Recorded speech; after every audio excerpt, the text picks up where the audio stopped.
আমরা আজকে যে অনলাইন ব্যবসার আইনি প্রক্রিয়া যেটা, আমরা আজকে একটু সেটা নিয়ে আলোচনা করি।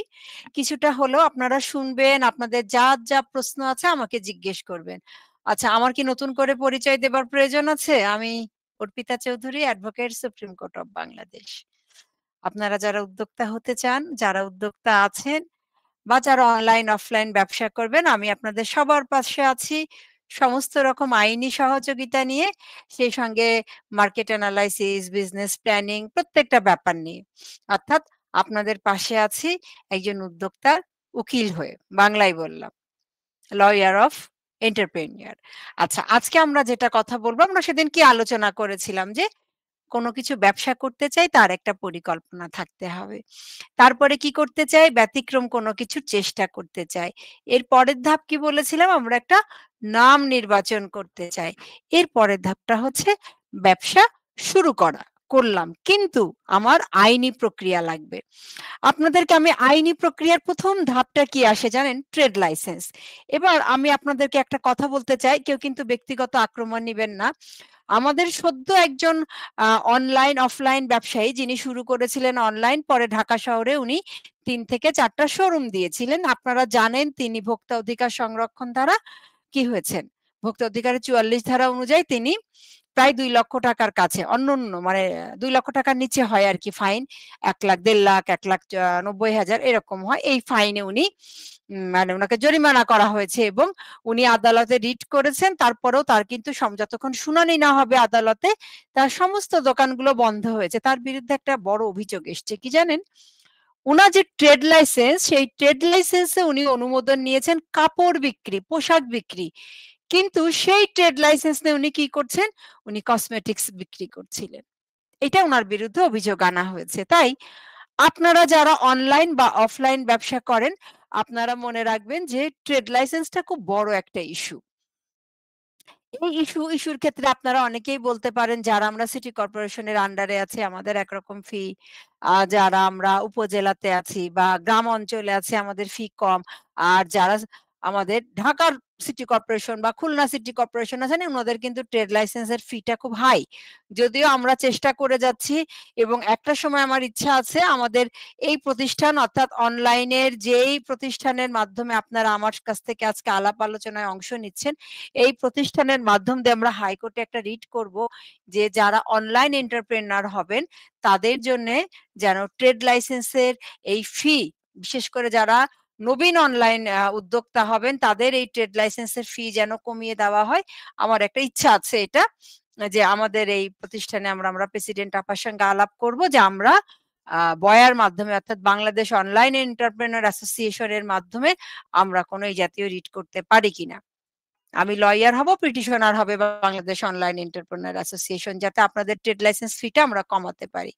এখন আমি জানি না এখানে আপনারা ভুলে গেছে অনেকে কি টাইপের ব্যবসা করেন। আপনাদের জ্ঞাতার্থে আবারও বলছি, কেউ যদি অফলাইন ব্যবসা করে থাকেন, অনলাইনে এখনো কিছু লুকানোর সুযোগ আছে। কিন্তু কেউ যদি অফলাইন ব্যবসা করেন, একটা ব্যবসার জন্য আপনি যদি ট্রেড লাইসেন্স করে থেকে অন্য ব্যবসা শুরু করেন, আমি অনুরোধ করব তখন সিটি কর্পোরেশন হোক বা আপনার ইউনিয়ন পরিষদ হোক বা আপনার পৌরসভা হোক, সেখানে আপনার ট্রেড লাইসেন্সে নতুন ব্যবসাটা সংযোজন করবেন।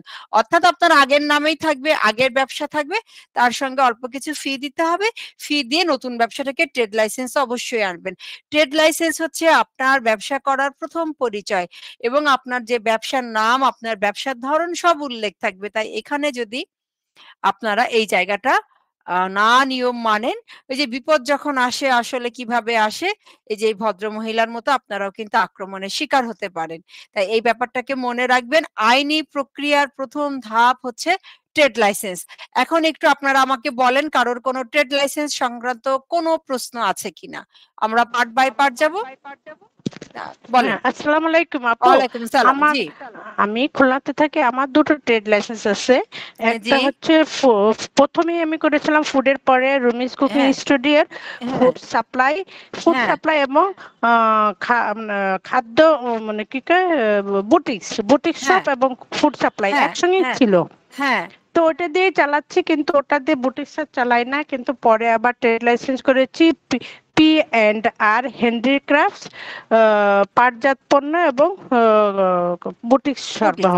আমি তা- তা আপনাদের বুট- জ্ঞাতার্থে একটু বলি আপা, একটা সেকেন্ড আমাকে। হুম, ধরেন হুম। আপনি বুটিক্সের ব্যবসা করছেন, আপনি পাটজাত পণ্য করছেন, আপনি ফুড ডেলিভারি দিবেন, আপনি বিউটি পার্লার খুলবেন, সবই আপনি একটা ট্রেড লাইসেন্সের আন্ডারে আনতে পারবেন আপা, একটা নামে। জি, হ্যাঁ, বলেন। তাহলে আমি যদি রুমিস কুকিং স্টুডিও দেওয়া আছে ওইখানে হ্যাঁ কি, আমি চাচ্ছিলাম যে এই বছর যখন আমি ট্রেড হ্যাঁ লাইসেন্স রিনিউ করব হ্যাঁ তখন হ্যাঁ। আমি ওইটা অফ করে দিতে চাচ্ছি। ওটা কি অফ করব না থাকবে এরকম? আপনি কোনটা অফ করতে চাচ্ছেন আপা? ওই যে বুটিক শপটা, যেহেতু আচ্ছা ওটা আমার তাহলে, খাদ্যের পরে। হ্যাঁ হ্যাঁ হ্যাঁ, তাহলে আপনি যদি এটা ফেলে দিতে চান তখন আপনি ওদেরকে জানাবেন, ওরা একটা অ্যাপ্লিকেশন নিয়ে নিবে আপনার কাছ থেকে যে আমি আর বুটিক্সের ব্যবসা করব না। তাহলে কেন বুটিক্সের ফি দিবেন? আপনি ঠিক এই মুহূর্তে যেই যেই ব্যবসা করছেন সেই সেই ব্যবসাটা রাখবেন।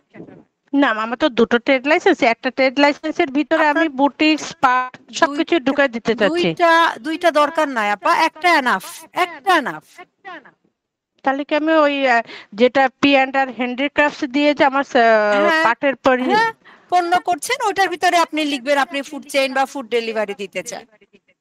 না আপু, আমার রুমিস কুকিং স্টুডিওটা তো অনেক দিনের, আমার হ্যাঁ, ওটা দিয়ে তো আমার সব জায়গায় সবকিছু চলে। আচ্ছা তাহলে আপনি আবার রাখবেন, আপনার ইস্যু না। আমি বলতে চাচ্ছি যিনি নবীন ব্যবসায়ী, মনে করেন হুম আমি একজন উদ্যোক্তা হয়েছি, তা আমি ব্যবসা করতে চাই কি, আমি রান্না করতে পারি ভালো, আমি যদি 5টা ফুডের ডেলিভারি পাই ফুডের ডেলিভারি দিব, আমি 10টা জামা কাপড় নিয়ে আসছি দিব, আমি মনে করেন একটা জায়গা থেকে আমদানি করে রূপচর্চার প্রোডাক্ট এনেছি, এই প্যাক ট্যাক লাগায় আর কি না মেয়েরা মুখে, এগুলো এনেছি, আমি কি এগুলো প্রত্যেকটার জন্য আলাদা আলাদা ট্রেড লাইসেন্স করব না? ওই বুটিক্স এর মধ্যে ওটা ঢুকে যাবে না? সব না, লিখতে হবে, ব্যবসার ভিতরে কি লিখতে লিখবো? হবে। এই যে আপনি যখন ব্যবসার ধরন থাকবে না, সেই ধরনে হুম আপনি ওদেরকে জানাবেন আমি বুটিক্স দিব, আমি প্রসাধনী, প্রসাধনী না দিলে হার্বাল প্রসাধনী, আমি ফুড ডেলিভারি, এই চেন, এগুলো সব দিয়ে দিব। ও, আপনাকে আলাদা ওইটাই আলাদা গভর্নমেন্ট ফি নিবে হুম প্রত্যেকটার জন্য, সেটাই। কিন্তু আর একাধিক ট্রেড লাইসেন্সের প্রয়োজন নেই। আবার হয়েছে, ওরা তো চায় যে আপনার, আমি যখন পাটের জেডিপিতে হ্যাঁ রেজিস্ট্রেশন হ্যাঁ করেছিলাম ওরা হ্যাঁ। বলছে যে আপনার আলাদা ট্রেড লাইসেন্স লাগবে, আলাদা নাম লাগবে, রুমিস কুকিং এর ভিতরে হবে না, না তখন আমি হ্যাঁ, আলাদা এইটা করেছিলাম। এইটা কেন আমি বলি আপনাকে, আমাদের পাটজাত পণ্য যেহেতু রপ্তানি করা হয়, জি পাটজাত পণ্য, এই জন্য আপনি রুমিস কুকিং দিয়ে পাটজাত পণ্য রপ্তানি করতে পারবেন না। এই জন্য আপনার যেটা হবে, ধরেন আপনার রুমিস পাট পণ্য, কথার কথা, সেখানে বরং হুম আপনি আনতে পারবেন যে আমি ফুড ডেলিভারি দিব ওদের। আপনার সিটি কর্পোরেশন হোক বা পৌরসভা হোক, আগে তো আমরা অনেক কিছু ম্যানুয়াল লিখতে পারতাম, এখন দেখবেন যে একটা চার্ট আসে, জি ওই চার্টের ব্যবসার ধরনের সঙ্গে মিলতে হয়। আমার বলার কথা হচ্ছে আপনারা যারা ব্যবসা করছেন, যাদের যে ব্যবসায় করেন সেটা ট্রেড লাইসেন্সে রাখবেন, এটা ভীষণ পরিমাণে প্রয়োজন। কারণ এই যে শুদ্ধি অভিযানগুলো শুরু হয়েছে, আমরা হয়তো আপনারা কখনোই আক্রমণের শিকার হবেন না, কিন্তু প্রিকশন সবসময় রাখতে হবে যাতে আপনার ব্যবসা তাহলে কি ওই সুনাম। ট্রেড লাইসেন্স অফলাইন অনলাইনটা কি উল্লেখ রাখতে হবে যে সময় রিনিউ করব? আপনার তো অনলাইন ব্যবসা করেন, আপনার কি কোনো দোকান হুম আছে? না, আমার বাসায় আমার কোনো দোকান নেই, আমি অফলাইন আচ্ছা, অনলাইন সব বাসায় বসেই দেই। হ্যাঁ হ্যাঁ হ্যাঁ, আপনার জন্য কোনো সমস্যা নাই। কারণটা হচ্ছে যাদের শপ আছে, শপ, তখন জি তিনি হচ্ছেন অফলাইন। আর আপনারা যারা ঘরে বসে করেন তারা মেইনলি আসলে অনলাইন, কারণ আপনার সার্কুলেশন যায় অনলাইনে, আপনার বিজ্ঞাপন যাচ্ছে অনলাইনে। জি। আচ্ছা আর আমি, জি জি বলেন আপা, বলেন। আমি তো যেরকম ঢাকায় আমার ফুডটা যাচ্ছে, ফ্রোজেন ফুডটা, হুম, এখানে কি আমার কোনো মানে কোনো কিছুতে কোনো সমস্যা হবে? শোনেন আমার ফ্রোজেন ফুডেও তো বিএসটিআই এর অনুমোদনের ব্যাপার আছে, যদিও এখনো অনলাইন ব্যবসায়ীদের জন্য এগুলো কড়াকড়ি হয়নি, তবে এগুলো আমরা প্রতিটা ধাপ বাই ধাপ আলোচনা করব। আমাকে এই যে হাজেরা একটু হাত তুলেছেন, কথা বলেন হাজেরা। আচ্ছা জি স্যার, আসসালামু আলাইকুম। ওয়ালাইকুম সালাম, ভালো আছেন আপনি? জি আছি ভালো স্যার। জি আপনার ওই যে প্রথম যে উদ্যোগটার কথা বললেন স্যার, জি বাংলাদেশ অনলাইন এন্টারপ্রেনার অ্যাসোসিয়েশনের জি মাধ্যমে যে আপনি কর মওকুফের যে একটা পৃথক একটা ব্যবস্থা গ্রহণের জন্য যে একটা হাইকোর্টে আপনি রিট হ্যাঁ করবেন, এই জন্য জি আপনাকে আমি আমার পক্ষ থেকে এবং অনলাইন এন্টারপ্রেনার অ্যাসোসিয়েশনের পক্ষ থেকে সকল সদস্যের পক্ষ থেকে আপনাকে ধন্যবাদ জানাচ্ছি এবং সাধুবাদ জানাচ্ছি। এই কার্যক্রমে অগ্রগামী অগ্রণী ভূমিকা পালনের জন্য। আমার ভীষণ ইচ্ছা আছে আমরা আমাদের প্রেসিডেন্ট আপা অর্থাৎ এটা যিনি নেত্রী তার সঙ্গে একদিন বসবো, আলাপ করব। উনি জি। যদি এই ব্যাপারে সহমত পোষণ করেন তাহলে উনি হবেন পিটিশনার, অর্থাৎ জি। এই অ্যাসোসিয়েশন হবে পিটিশনার, আমি হব লয়ার। আমরা জি। আবেদন করব। আমরা আসলে জানি না যে আবেদন করলেই যে আমরা রিটে জিতে যাব তা তো না, কিন্তু জি। আমরা যেটা আবেদন করব যে আমরা অনলাইন এন্টারপ্রেনার অ্যাসোসিয়েশনের পক্ষ থেকে আবেদন করছি যে আমাদের কাছে শত শত এন্টারপ্রেনার ট্রেনিং নিচ্ছেন এবং তাদের একটা দাবি আছে যে ট্রেড লাইসেন্সের ফি যেন কমানো হয়। জি। এটা আসলে বলি আপনাকে 2019 সাল থেকে আমাদের ঢাকা দক্ষিণ সিটি কর্পোরেশনের আমার ওনার সঙ্গে কাজ করার অনেক সুযোগ হয়েছিল। আমি তখনও দেখেছি এফবিসিসিআই নেতাদের মাধ্যমেও দেখেছি ওনারা কিন্তু আবেদন করেছেন যেন এই কমানো হয়, কিন্তু আসলে এখনো পর্যন্ত হয়নি। কারণ এই যে আপনাদের ট্রেড লাইসেন্সের ফি এটা কিন্তু আসলে শুধু সিটি কর্পোরেশন বা আপনার পৌরসভার উপরে ডিপেন্ড করেন, এটা কমার্স মিনিস্ট্রি, আমাদের এটা প্রধানমন্ত্রীর যে কার্যালয়, এগুলো অনেকগুলো প্রতিষ্ঠান মিলে জি। এই জিনিসটা হয়। আমি আশা করছি যে আমি নিজে চিন্তা করেছি যে আপনারা যারা উদ্যোক্তা আপনাদের ক্ষেত্রে আমরা কিছু করতে পারি কিনা, আমাদের সর্বোত্তক চেষ্টা থাকবে ভাই।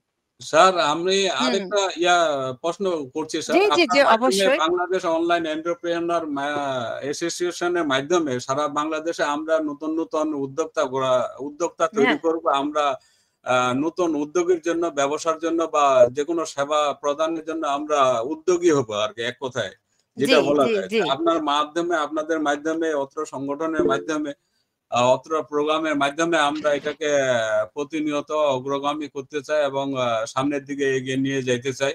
এবং আমি চাই এবং আপনারা আমার সাথে একমত হবেন যে বাংলাদেশে নতুন উদ্যোক্তা তৈরি হোক, ঘরে ঘরে, প্রতিটি ঘরে ঘরে হ্যাঁ, এটা আমাদের পিএম এরও দাবি, হ্যাঁ, আমাদের পিএম এরও দাবি উদ্যোক্তা যে তৈরি প্রতিটা হোক। ঘরে ঘরে উদ্যোক্তা তৈরি হোক। জি ধন্যবাদ ভাই, আমরা হ্যাঁ, এইভাবে এটাকে আমরা মাথায় আস্তে রাখবো। আস্তে বাংলাদেশকে স্মার্ট বাংলাদেশের দিকে এগিয়ে নিয়ে যাব আপনাদের সকলের সহযোগিতা নিয়ে। জি আমার আরেকটা প্রশ্ন ছিল ম্যাডাম, জি সেটা হলো যে আমি ই-কমার্সের একটা ট্রেড লাইসেন্স করছি। জি আমার সেবাটা হচ্ছে আমি মূলত অ্যাসিস্ট্যান্ট ল্যান্ড অফিসার ছিলাম, now I G M retired. জি বেসিক্যালি আমি ই-কমার্সের একটা ট্রেড লাইসেন্স করছি। হ্যাঁ তারপরে আমি এখন ওই ব্যবসা করতে চাচ্ছি আর কি। আমি জি রিসেন্টলি আমি বিসিকে একটা ট্রেনার, স্মল এন্টারপ্রেনিউর আমি একটা প্রশিক্ষণ গ্রহণ করছি এবং সার্টিফিকেট হ্যাঁ হোল্ড জি। করছি। আপনি কি ধরনের ব্যবসা করতে চান, মানে আমি আপনি? স্যার মূলত ওই যে হ্যাঁ অনলাইনে সেবা দিব, ল্যান্ড কনসালটেন্সি একটা সেবা দিব আচ্ছা আচ্ছা, এবং তাহলে আপনার অ্যাকাউন্টিং আপনার দিব। কিন্তু ট্রেড লাইসেন্সটা করতে হবে কনসালটেন্সি, ই কমার্স না, কনসালটেন্সি। কনসালটেন্সি। জি জি জি, আপনি ই কমার্স দিবেন না। আপনি জি, যখন আপনার পণ্য কি, আপনার পণ্য হচ্ছে সেবা, সার্ভিস। জি, জি, জি, আপনার প্রোডাক্ট কিন্তু কোনো ভিজিবল কোনো জিনিস না, জি, জি, অর্থাৎ জামা কাপড় খাওয়া দাওয়া এগুলো না। জি, আপনার প্রোডাক্ট হচ্ছে সার্ভিস। সার্ভিস জি, যখনই হবে তখনই এই ব্যবসার ধরনটা হবে কনসালটেন্সি।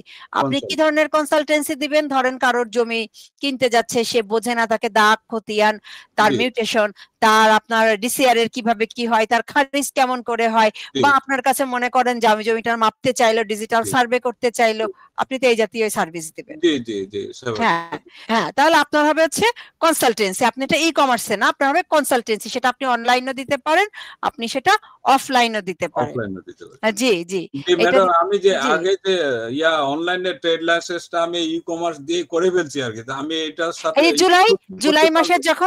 জুলাই মাসে আপনি যখন রিনিউয়াল করবেন তখন আপনি নাম ঠিক রেখে ব্যবসার ধরনটা বদলাবেন। ই কমার্স ব্যবসা আলাদা জিনিস। জি, আপনার ব্যবসা, আপনি যে সার্ভিসটা দিতে চাচ্ছেন এটার সঙ্গে ই কমার্স আসে না, এটার জি। সঙ্গে পুরোটা এসেছে কনসালটেন্সি। আচ্ছা, আমাকে আরেকজন হাত তুলেছিলেন, ইশরাত ভাই জাতীয় কিছু নাম। আপনি কি, আমি সরি, ওই যে ওনার সঙ্গে কথা বলতে, যে ইশরাত ভাই জাতীয় কেউ হাত তুলেছিলেন আছেন, অথবা অন্য কেউ যদি কিছু বলতে চান। আমরা আজকে আইনি পর্যায়ে বিভিন্ন কিছু নিয়ে আলোচনা করব, তবে আমার মেইন ফোকাস হবে আজকে ভোক্তা অধিকার। বলেন বেগম মালিকা। বেগম মালিকা, আপনি হাত তুলেছেন, বলেন। বেগম মালিকা, আপনাকে আনমিউট করতে হবে। জি বলেন। জি ম্যাডাম, ভালো হ্যাঁ, আছেন? আমি ভালো আছি, আপনি ভালো আছেন? আলহামদুলিল্লাহ ভালো আছি। জি ম্যাম বলেন। যেটা বলছিলাম আমাদের ফেক অর্ডার সম্বন্ধে আমরা একটা আইন চাচ্ছি ওদের আমরা ফেক অর্ডার আমরা এটা নিয়েও আলোচনা করব। ফেক অর্ডার নিয়ে আসলে হয়েছে কি, আমাদের 2003 সালে যে ডিজিটাল আইনটা হয়েছে এখন এটা খসড়া, অর্থাৎ আমি সেদিনও আপনাদেরকে বলেছিলাম ডিজিটাল বাণিজ্য কর্তৃপক্ষ নামে এই যে দেখেন একটা আইন হয়েছে। এই আইনটা খসড়া, যে কোনো সময় সংসদে পাশ হবে। এই আইনটা যদি পাশ হয় আপনারা মানে এখানে কি হবে জানেন, কর্তৃপক্ষ থাকবে, আপনাদেরকে যদি কেউ ফেক অর্ডার দেয়, কেউ কিছু করে, প্রত্যেকে শাস্তির আওতায় আসবে। এখন এই আইনটা যেহেতু খসড়া হয়ে গেছে, এই খসড়াটা পাশ করা পর্যন্ত আমাদেরকে একটু অপেক্ষায় থাকতে হবে। এবং আমি আপনাদেরকে বললাম কেন বারবার ট্রেড লাইসেন্স নিয়ে আমি কথা বলছি, এই আইনের একদম শুরুতেই বলা হয়েছে, দেখেন একটু আমি পড়ে শোনাই। ডিজিটাল বাণিজ্য অর্থ যে কোনো ডিজিটাল মাধ্যম যথা ইন্টারনেট, বিভিন্ন সামাজিক যোগাযোগের মাধ্যম, স্যাটেলাইট, সেলুলার, মোবাইল নেটওয়ার্ক ইত্যাদি প্রযুক্তি ব্যবহার করিয়া অনলাইনে পণ্য ও সেবা ক্রয় বিক্রয় বুঝাইবে, এটাই ডিজিটাল বাণিজ্য আইন। এখানে ব্যাংকিং, আর্থিক সেবা সহ অন্যান্য সেবা কার্যক্রম যাহা বলবৎ অন্য কোনো আইনের আওতায় প্রণীত বিধি, আপনারা এগুলো বুঝবেন না, কিন্তু অডিও ভিডিও সেবা, জুয়া, অনলাইন সাংস্কৃতিক এগুলো সামাজিকভাবে গ্রহণযোগ্য নয়। এখানে নিবন্ধন অর্থাৎ 14 ধারায় বর্ণিত অনুযায়ী নিবন্ধন করতে হবে। একটা সফটওয়্যার অ্যাপ্লিকেশন, এরকম অনেক আইন আছে, আপনারা আসলে বুঝবেন না, এটা তো আমরা আইন নিয়ে কাজ করি। তো এই ক্ষেত্রে যেটা ডিজিটাল বাণিজ্য আইন যেদিন থেকে পাশ হয়ে যাবে, আপনারা অনলাইন ব্যবসায়ী আপনাদের জন্য নিবন্ধন বাধ্যতামূলক করে ফেলবে। আমি একটু এর মধ্যে ধরে নেই, তাসনিমা আপনি কিছু বলতে চাচ্ছিলেন, তাসনিম নাফসিয়া আপনি হাত রেইজ করেছিলেন। আচ্ছা তাসনিম আপনি আনমিউট হলে কথা বলেন। আর বেগম মালিকা আমি বলতে থাকি, আপনাদের যারা এই যে ফেক অর্ডার দেন, পরে আপনাদেরকে যে অর্ডার ক্যান্সেল করেন বা বাসার কাছে যে ফোন করলে নেন না, এইগুলো প্রত্যেকটাই যখন ডিজিটাল এই আইন বাণিজ্য আইন পাশ হয়ে যাবে প্রত্যেকের আওতায় আসবে, প্রত্যেকে আসবে। তা এইটার জন্য আমাদেরকে একটু অপেক্ষা করতে হবে কখন সংসদ আইনটাকে পাশ করে। খসড়া হয়ে গেছে, খসড়া আমার হাতেই আছে। বলেন তাসনিম, তাসনিম নাফসিয়া বলেন। তাসনিম আপনি হ্যাঁ বলেন তাসনিম। হাতে হাত লেগে আর কি ও ভুলে গেছি আচ্ছা আপু। আচ্ছা ওকে ওকে ওকে। আচ্ছা বেগম মালিক আপনাকে একটা কথা বলি, ধরেন আপনারা যারা একটা অনলাইন ব্যবসা করেন, তানিয়া সুলতান আমি আসছি আপনার কাছে, আপনারা কিন্তু খুব বড় একটা প্ল্যাটফর্ম, এবং এই আইনটা যখন পাশ হয়ে যাবে আপনারা দেখবেন যে অনলাইন উদ্যোক্তাদের জন্য যেমন নতুন নতুন প্রযুক্তি আসছে, অনেক আইনের বিষয় আসছে, সেই একই সাথে কিন্তু আপনাদের ব্যবসা আরো সুগঠিত হবে। মানে আপনাদেরকে সরকার একটা অ্যাপেক্সের নিচে আনানোর চেষ্টা করছে। আইনটা যে কোনো সময়, যেহেতু নতুন সরকার গঠন হয়েছে, যে কোনো দিন দেখবেন পাশ হয়ে যাবে। এটা 2023 সালের অক্টোবরে খসড়া হয়েছে। তানিয়া সুলতানা আপনি কিছু বলতে চান? তানিয়া সুলতানা হ্যাপি। যে আমি বলতে চাচ্ছি ম্যাডাম থ্যাংক ইউ যে আপনি খুব চমৎকারভাবে বোঝাচ্ছেন যে আইনগুলো নিয়ে বা আমাদের যে অনলাইন বিজনেস সেটা নিয়ে আমরা আরো কিভাবে কাজ করতে পারি, বিশেষ করে ট্রেড লাইসেন্স। সেটা অনেকাংশে হচ্ছে যে যেমন সিটি কর্পোরেশনের জন্য যেরকম পৌরসভা দেয়, এটা অনেকাংশে অনেক বেশি হয়তো, মানে জি জি অনেক সিটি কর্পোরেশনের টাকাটা অনেক। এটা আমার ইচ্ছা আছে আমাদের অ্যাসোসিয়েশনের মাধ্যমে আমরা একটা রিট করব, এবং যদি সেই রিটের রায় বের করে আনতে পারি তাহলে বয়া অর্থাৎ বাংলাদেশ অনলাইন এন্টারপ্রেনার অ্যাসোসিয়েশনের একটা মাইল ফলক অর্জন হবে যদি এটা করতে পারি। কারণ গত 19 সাল থেকে অনেক প্রতিষ্ঠান আন্দোলন করছে, ওনারা এখনো পর্যন্ত এই ট্রেড লাইসেন্সের ফি কমানোর আসলে কিছু করতে পারেন। একটা ইচ্ছা আছে, দেখি কি হয় আর কি। আর যে বিষয়টা ম্যাডাম আমি গত ক্লাসটা মিস করেছি, তো আরো আমরা 2টা ক্লাস পাবো, এটা একটা চমৎকার উদ্যোগ। তো আমরা কি কোনো ক্লাস মানে মডিউল পাবো কিনা যেটা পরবর্তী সময় আমরা দেখতে পারবো? মডিউল বলতে কি আমি আসলে চেষ্টা করব পরের ব্যাপারে। আমি যেটা করেছিলাম বেসিক্যালি আমার পার্টটাতে ছিল লিগ্যাল। আমি যখন দেখলাম যে আমাকে 4 দিনের জন্য ট্রেনিং দিয়েছে প্রতিষ্ঠান থেকে, আমি যেমন গত ক্লাসটাতে কি করেছিলাম, একজন উদ্যোক্তা যিনি হতে চান, আইন না, একদম তার মার্কেট অ্যানালাইসিস থেকে শুরু করে বিজনেস প্ল্যানিং থেকে শুরু করে, অর্থাৎ আমি আইনজীবী দেখে আমাকে শুধু আইন নিয়ে কথা বলতে হবে তা তো না, প্রত্যেকটা ধাপের সঙ্গে তো আইন জড়িত। কিভাবে বিজনেস শুরু করতে পারি, আমার আজকে যেমন আসলে চিন্তা ছিল আপনাদের সঙ্গে লিগ্যাল পার্টের সঙ্গে কিভাবে একটা বোর্ড তৈরি হবে, মানে আমাদের খসড়া বিষয়টা নিয়ে আলোচনা করার। কিন্তু আমি গত কয়েকদিন অনলাইনে ভোক্তা অধিকার নিয়ে আসলে কেউ কেন আলোচনা করছে না, এই যে এই ভদ্রমহিলা এই যে শিকার হলেন, যে মানে উনি মানে পণ্য দিয়ে, হ্যাঁ আমি যাই হোক ওনার নাম আমি ধরতে চাই না, কিন্তু আপনারা যারা আমার কাছ থেকে ট্রেনিং নিচ্ছেন তারা যাতে কখনো এই জাতীয় মানে ভ্রান্তির শিকার না হন, তাই আমার মনে হয়েছে যে ভোক্তা অধিকার নিয়ে আপনাদের সঙ্গে আমার একটা বিস্তারিত আলোচনা করা দরকার।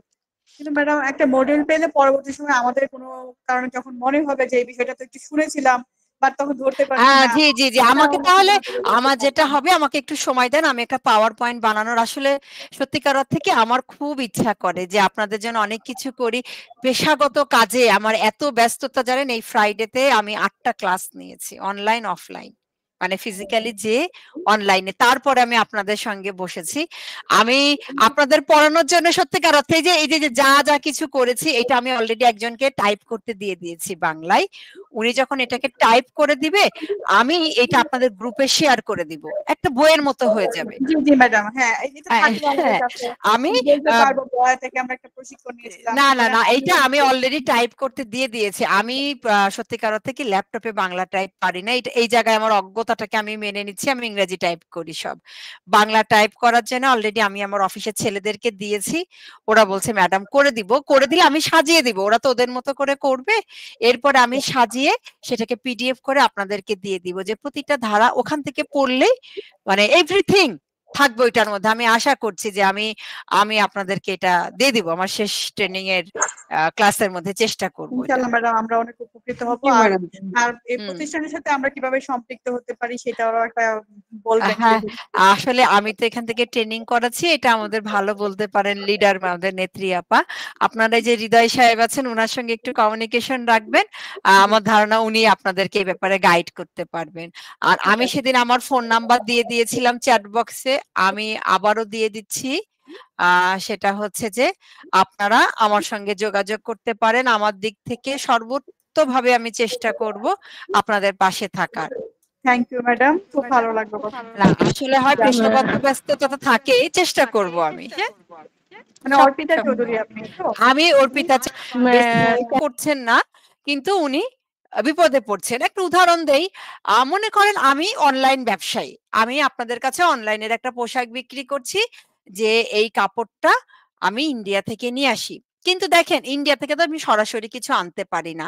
আমি একজন ব্যবসায়ী, আমি কার কাছ থেকে নিয়ে, আমার একজন সাপ্লায়ার অর্থাৎ ভেন্ডর থাকে, সাপ্লায়ারের কাছ থেকে নিয়ে, এই দুষ্টু সাপ্লায়ার কি করছে, সে ইন্ডিয়ান কাপড়ের মতো কাপড় বাংলাদেশে যেহেতু গজ কাপড় অ্যাভেলেবল কিনছে, কিনে সে বাংলাদেশে এটা মেকিং করছে, করে ইন্ডিয়ান একটা ব্র্যান্ডের একটা লোগো লাগিয়ে দিচ্ছে, দিয়ে সেটা আমার কাছে দিয়ে বলছে। এখন আমি মনে করলে একটা ছোট ব্যবসায়ী, আমি বড় ব্যবসায়ী না, আমি ইন্টেনশনালি আমি কিন্তু মানে চাচ্ছি ইন্ডিয়ান কাপড়ই বিক্রি করতে, কিন্তু আসলে কাপড়টা বাংলাদেশে মেকিং, বাংলাদেশি কাপড়ে। এইপর আমার একজন কাস্টমার নিল, নেওয়ার পর তার কাছে কিন্তু রিসিট আছে, যে এই রিসিটের মাধ্যমে তিনি করেছেন। এরপরে উনি দেখেন আরে এটা তো বাংলাদেশের তৈরি, তিনি সঙ্গে সঙ্গে কি করলো, ভোক্তা অধিকারের রিসিটটা নিয়ে যে আপনার সঙ্গে যে অনলাইনে চ্যাটিং হয়েছিল, বিক্রি হয়েছিল, অর্ডার নাম্বার হয়েছিল, সে কমপ্লেন করে দিল। মিথ্যা প্রতারণার দ্বারা কোনো বিজ্ঞাপন প্রচার করলে সেই ক্ষেত্রে 1 বছর পর্যন্ত কারাদণ্ড অথবা অনধিক 2 লক্ষ টাকা পর্যন্ত জরিমানা অথবা উভয় দণ্ডে দণ্ডিত হতে পারেন। কিন্তু এখানে ভোক্তার স্বার্থ রক্ষিত হলো, আপনি কিন্তু এখানে ইনোসেন্ট ছিলেন, কারণ আপনি ডিপেন্ড করেছিলেন যে আপনার ভেন্ডরের উপরে, কিন্তু হয়ে গেল কি বলেন, আপনার দোষ। এই যে সারা অনলাইনে সাদাবাহার বিক্রি করছে, পাকিস্তানি সাদাবাহার ব্র্যান্ডের একটা ড্রেস বাংলাদেশি টাকায় 1000 টাকায় 3 পিস দেওয়া কি সম্ভব? কোনোভাবেই সম্ভব না। আপনার তো এখানে ইম্পোর্ট করতে হয়, ট্যাক্স দিতে হয়, আপনাকে ভ্যাট দিতে হয়, আপনি কিভাবে আপনার প্রফিট রেখে 1000 টাকায় বিক্রি করবেন? অর্থাৎ এটা সম্পূর্ণ বানোয়াট এবং কাল্পনিক একটা ব্যবসা। আবার একটু ধরেন, আমাদের দেশে জিঞ্জিরাতে নকল কসমেটিক্স বানাচ্ছে না? কসমেটিক্স অনেক পেজ কোরিয়ান কসমেটিক্স, পাকিস্তানি গড়ি-টড়ি কি সব বলে বিক্রি করে, কিন্তু এগুলো তৈরি করছে আমাদের এই পুরান ঢাকার বিভিন্ন জায়গায়, বিভিন্ন কারখানার মধ্যে। এই জাতীয় যদি কোনো পণ্য বানায়, উনার অনূর্ধ্ব 3 বছর পর্যন্ত কারাদণ্ড অথবা 2 লক্ষ টাকা অর্থদণ্ড হবে, এটা কিন্তু আইন। ভোক্তা অধিকারের কে থাকে জানেন? একজন নির্বাহী ম্যাজিস্ট্রেটের ক্ষমতা সম্পন্ন একজন ম্যাজিস্ট্রেট, উনি মোবাইল কোর্ট বসিয়ে এই দ্বন্দ্ব দিতে পারে। এখন মনে করেন আপনি এই পণ্যটা আপনি নিচ্ছেন আপনার ভেন্ডারের কাছ থেকে, আপনার ভেন্ডার আপনাকে বলছে যে এটা কোরিয়া থেকেই আসে। আপনি ছোট ব্যবসায়ী, আপনি তো জানেন না, তার কাছ থেকে এনে বিক্রি করছেন। এখন আমি মনে করেন ওই প্রোডাক্ট ব্যবহার করে আমি তো হাতে নিয়েই টের পেলাম, আরে এটা তো ওই প্রোডাক্ট না, এটা বানানো, আমি আপনার বিরুদ্ধে কমপ্লেন করলাম। কি হচ্ছে? আপনার ব্যবসার সুনাম শেষ, আপনার পুরা ব্যবসা শেষ। তাই একটা বড় জিনিস কি জানেন? বড় জিনিসটা হচ্ছে কোন ভেন্ডার, অর্থাৎ আপনার সাপ্লায়ার কে। আপনার সাপ্লায়ারের উপরে আপনার ব্যবসার সুনামের অনেক কিছু নির্ভর করছে। তাই আপনারা যারা অনলাইন ব্যবসা করেন বা অফলাইন উদ্যোক্তা, আমি সবাইকে বলবো কার কাছ থেকে পণ্য নিচ্ছেন আপনার পণ্যের চেইনটা ঠিক রাখতে হবে। এবার আসি আমি একটু সার্ভিসে। মনে করেন যে আমার মতো যারা কিছুক্ষণ আগে আমাদের যে হাজারা এন্টারপ্রাইজ বললেন, ওনার প্রোডাক্ট কি? ওনার প্রোডাক্ট হচ্ছে সার্ভিস। এখন সার্ভিসের প্রোডাকশন যখন আমি দিচ্ছি, প্রোডাকশনকে আমি নিজে তৈরি করছি, আমি কনসালটেন্সি করছি, আপনাদেরকে দিচ্ছি, কিন্তু আমি যদি আইনের ভুল ব্যাখ্যা দেই বা উনি ওই যে ডিজিটাল সার্ভে দিতে যে উনি পারলেন না, উনি সেটাকে অ্যানালগ ভাবে প্রচার করলেন, উনার বিরুদ্ধেও কিন্তু ভোক্তা অধিকারে কমপ্লেন করা যাবে যে উনি ডিজিটাল সার্ভের বিজ্ঞাপন দিচ্ছেন, কিন্তু উনি আসলে না করে অ্যানালগ সার্ভে করে উনি ডিজিটাল সার্ভের টাকা নিচ্ছেন। আমি আপনাদেরকে কি বলছি, আমি অর্পিতা চৌধুরী, আমি আপনাদের লিগ্যাল অ্যাডভাইজার হিসেবে লিগ্যাল সেবা দিব। সেখানে লিগ্যাল সেবা দিতে যে আইনের অপব্যাখ্যা করছি, আইন যা বলছে না আমি সেটা বলছি, তখন কি হবে? আপনারা আমার বিরুদ্ধেও কিন্তু কমপ্লেন করতে পারবেন। অর্থাৎ আপনি যখন ভোক্তা, তখন আপনার সম্পূর্ণ অধিকার আছে ভোক্তা সংরক্ষণ অধিদপ্তরে যে সেখানে কমপ্লেন করা। এখন এই ক্ষেত্রে আমার বাঁচার উপায় কি? বাঁচার উপায় হচ্ছে, আপনি যখন অনলাইন ব্যবসায়ী, আপনি যখন আপনার প্রোডাক্ট সম্পর্কে মিথ্যা বিজ্ঞাপনটা কখনোই দিবেন না। দেখেন, যে গহনা আপনি বাংলাদেশ থেকে সংগ্রহ করে বিক্রি করছেন, আমাদের বাংলাদেশ এখন খুব সুন্দর সুন্দর গহনা বানায়। আপনি বলবেন এটা আমাদের দেশি পণ্যের প্রতি আমাদের সবার আকর্ষণ আছে।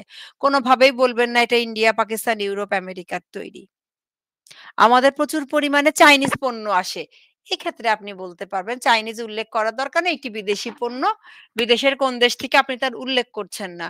কারণ আমরা যে এখন ব্র্যান্ডের কপি, প্রচুর চেইন, ব্রেসলেট এসব পড়ছি না, এগুলো আসলে কোনোটাই আপনাদের ম্যাক্সিমাম ইউএসএ, ইউকে ব্র্যান্ড, কোনোটাই ইউএসএ বা ইউকে থেকে আসে না। ইউকে বা ইউএসএ থেকে আসলে 450-500 টাকায় সেই প্রোডাক্ট বিক্রি করা যায় না। এগুলো সব চাইনিজ প্রোডাক্ট। চাইনিজ প্রোডাক্টও কিন্তু সব খারাপ তা না। চাইনিজ প্রোডাক্ট আমি নিজে ব্যবহার করছি তো কিনে। কিন্তু সেই ক্ষেত্রে কি হচ্ছে? এটা বাইরে থেকে আমদানি করা। কিন্তু কখনো ব্র্যান্ডের নাম উল্লেখ করবেন না যে এই উল্লেখিত এই ব্র্যান্ডই ধরেন মনে করেন যে আমি এই মুহূর্তে যদি আপনি একটা ইউএস ব্র্যান্ডের কথা ভাবি, আমরা যদি গুইচির কথা ভাবি, গুইচি কিন্তু ইউএস ব্র্যান্ড। চাইনা দারুণ গুইচির জিনিস বানায়। কিন্তু তার মানে ওটা কিন্তু ইউএস না। আপনি একটা ইউএস এর গুইচির ব্যাগ বিক্রি করতে গেলে আপনার বাংলাদেশী টাকায় ডিসকাউন্টে কেনার পরও 30 থেকে 32,000 টাকা দাম আসে ডিসকাউন্টে। আমি নিজে কিনি। তো সেই ব্যাগ যখন 2,000 2,500 টাকায় দেয়, তাহলে কি সেটা গুইচি হলো? This is the copy. এটা আপনাকে বলতে হবে এটা আমার মাস্টার কপি।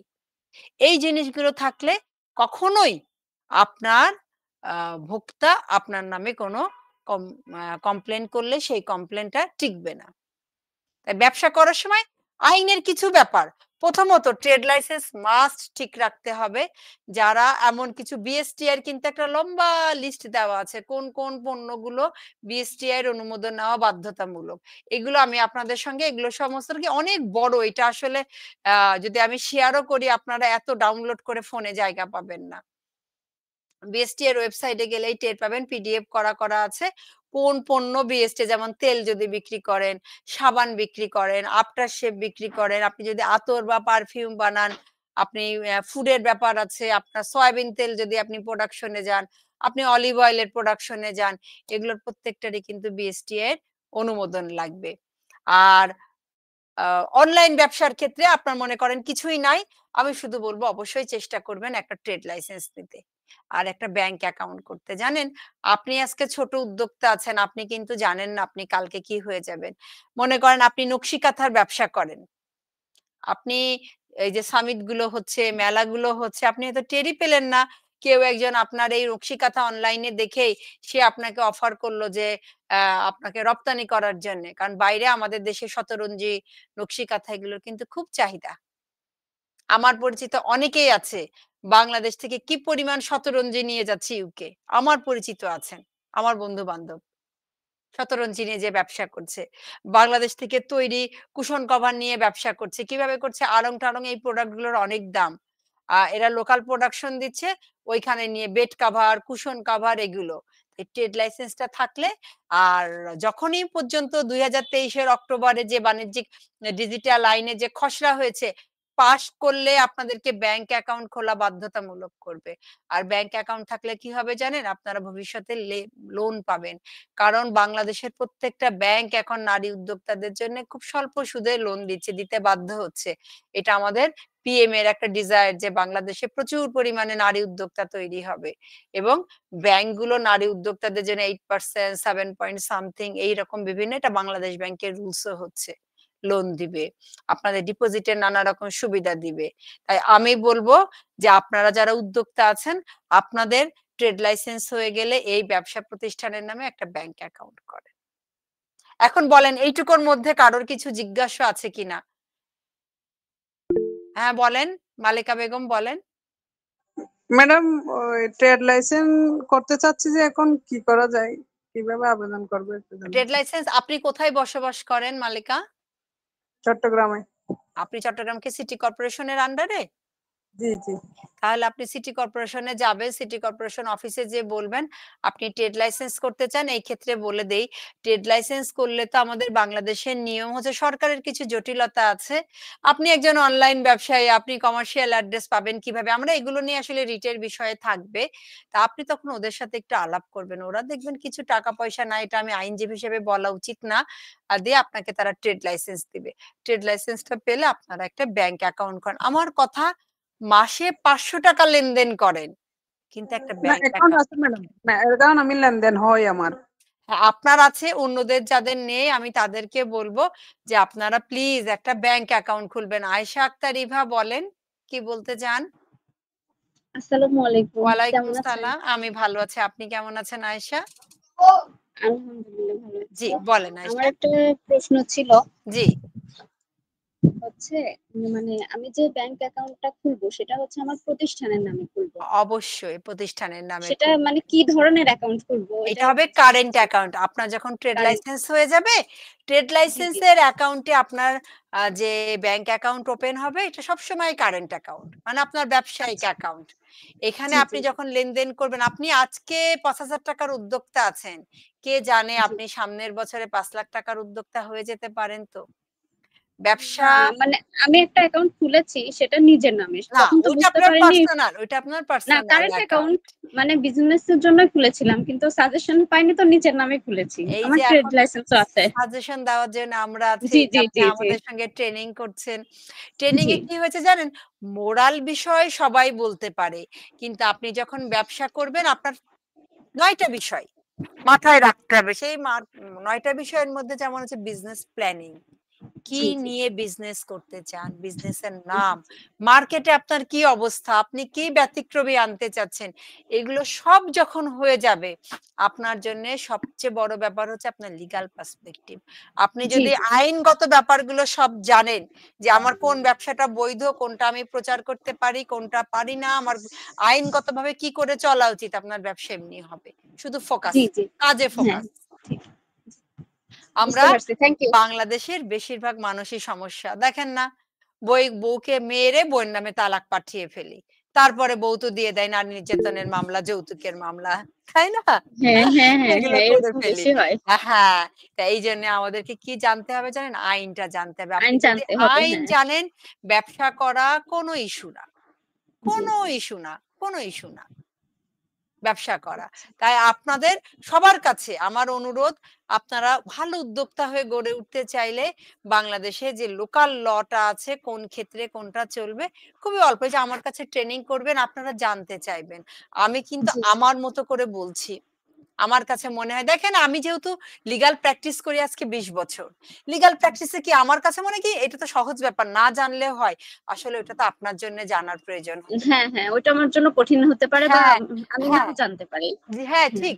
তা সেটা হচ্ছে যে আমার সঙ্গে আলাপ করতে হবে। এই যে মনে করেন খাদ্যদ্রব্যে যদি কেউ কোনো ভেজাল মেশায়, জি আপনি যে ফুডের ব্যবসা করছেন, আপনি ফুডের ব্যবসা করতে যে দেখছেন আপনার ঘরে তো 5 মাস আগের কোরবানির গরু আছে, তো 1 বছর হয়ে গেছে, এই যে কোরবানি আসছে, এই গরুটাকে আমি বেঁচে গেছে, আমি আমার ফুডের ব্যবসার মধ্যে দিয়ে দেই। এটা আপনি পারেন না দিতে। এটা না, আইনত এটা তো ঠিক হবে দ্বন্দ্বনীয়। না। জি আইনত দ্বন্দ্বনীয়। কেন জানেন? আপনি বলছেন আপনার বিজ্ঞাপনে আমি ফ্রেশ চিকেন দিয়ে বা ফ্রেশ মাংস দিয়ে খাবার বানাই। এই আপনি ১ বছরে বা এটার মধ্যে কোনো ভেজাল জিনিস মেশালেন না। যে আমাদের ফুড কালার, আপনি বলছেন যে আমি আ আ জুস বিক্রি করি, রিয়েল ফলের রস। আসলে আপনি কি করছেন? আপনি পানির মধ্যে ফুড কালার আর চিনি স্যাকারিন দিয়ে মিশিয়ে বিক্রি করছেন। তাহলে এটা ভেজাল মেশানো হলো না?